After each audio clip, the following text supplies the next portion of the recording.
Francis. All right, we're going to set up for the keynote speaker this evening, Dr. Paul Gregg, Chief of Surgery with the Transplant Unit at Toronto Hospital. And we'll just take a couple of minutes to get things organized here, Paul. So we'll be right back with you, ladies and gentlemen.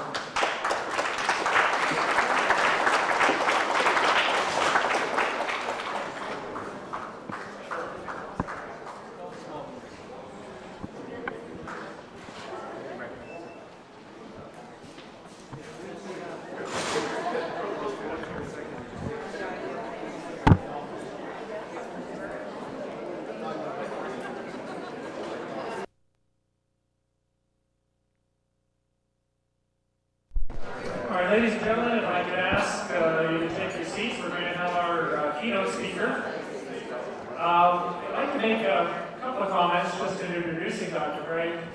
First of all, Dr. Paul Gregg, as I said, is the Chief of Surgery at in the Transplant Unit at Toronto Hospital. Paul is also a member of the Board of Directors of Step by Step, and we are delighted and very proud to have Paul as a member of our board. I can remember well the first time I went, and it was a very positive and very difficult meeting to make positive, but he did so. He did it in a very kind and caring and supportive way, and that's a difficult thing to do.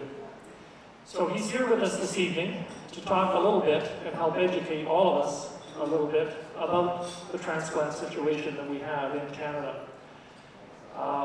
You should know that Paul has done over 500 liver transplant operations, which is, by the way, the most difficult single organ transplant process that there is. It's more difficult than the heart.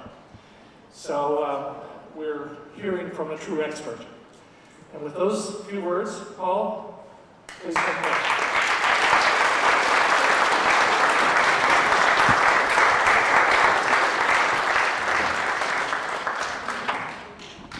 My mother was here to hear that. Very nice words to say. Thank you. Delightful to be here this evening.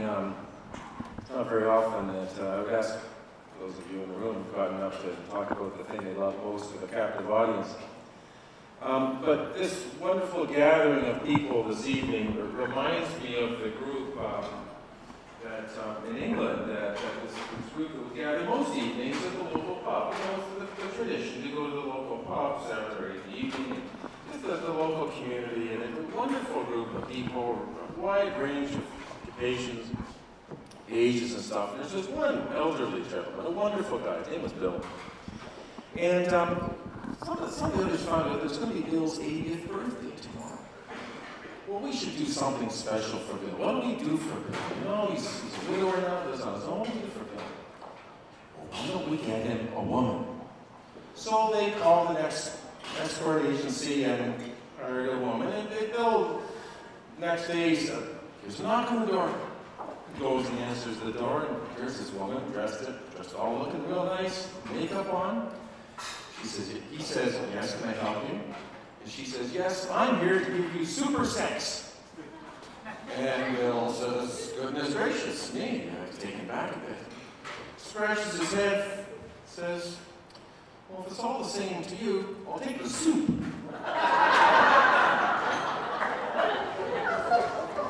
Now, tonight instead of soup, we had the pasta.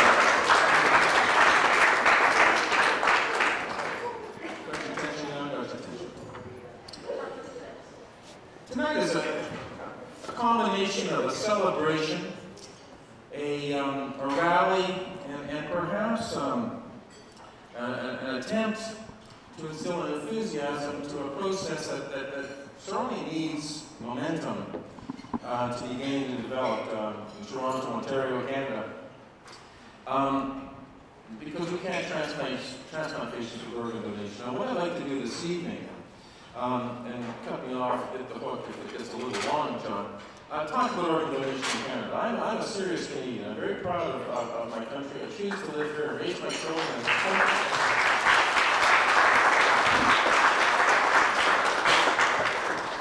But there's some things we don't do as well as the people in the United States, and one of them is organ donation. I'll show you in a few minutes. I'm going to talk to you about the fact that we're the victims of our own success. I'm going to identify the problem, I'm going to talk about the potential, and here's the potential right here, because there is considerable support and opportunity. Next slide. Now, transplantation is one of the true milestones in medicine. Now, I'm becoming an old guy when I start talking about the history of medicine. But, you know, in fact, it's time to, next. It is a major, major advance in medicine. And what has happened with the success of transplantation?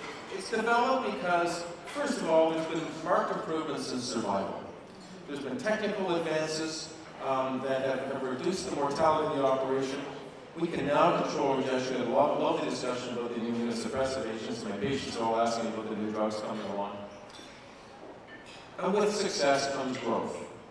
You know, we're the victims of our own success. There are now proliferation of programs throughout North America. We started in Toronto in 1985.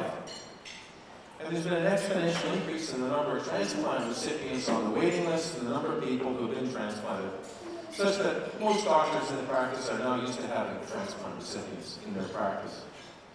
There have been improvements in survival immunosuppression, as I mentioned, and the all-round management of our patients as they return to normal health. And so the result is a demand. This is no longer experimental stuff that happens in Loma Linda, California with baboon hearts and babies. This is something that happens in your city every day. More than 300 transplants are done in Toronto every day.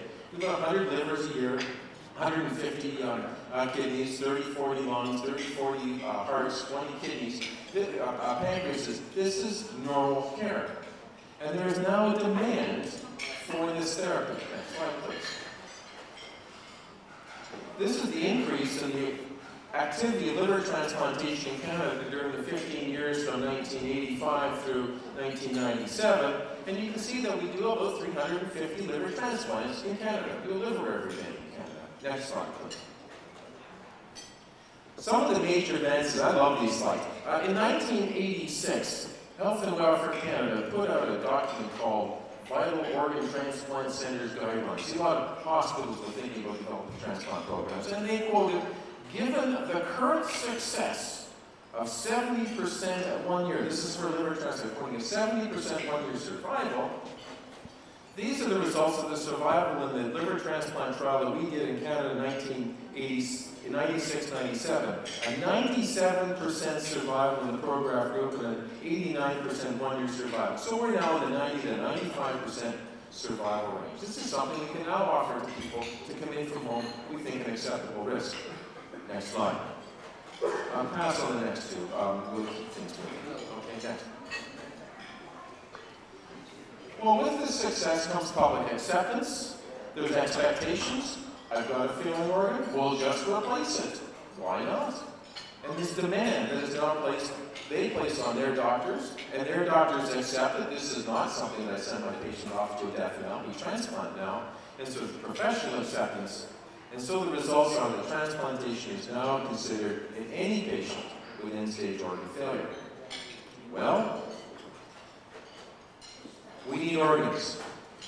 And this says, we know what it is, we want to know where you got it. Hearts don't grow on trees. Livers don't grow on trees. You can't just go to the refrigerator to get a liver. And this is the problem. Next slide, please. Who can be an organ donor? Next slide. That's what the Moore program credit to. This one says, that's the one. Check in for brain death. Well, an individual who's an organ donor is an individual who's been declared brain dead. This is not a nice thing to talk about, especially at dessert time. But I hope someday that someone can use my organs because I know that. You know, you don't have to think about that. At least my corneas, if not other organs. An individual is an organ donor. There's a number of those of us who speak about organ donation have to dispel some myths and allay many fears that lie in the public domain. Organ donors are individuals who have been declared brain dead. We have consent from next of kin. They have to be stable and they must have no diseases. Next slide, please. Individuals who sustained head injury from a motor vehicle accident in the United States, a gunshot wound,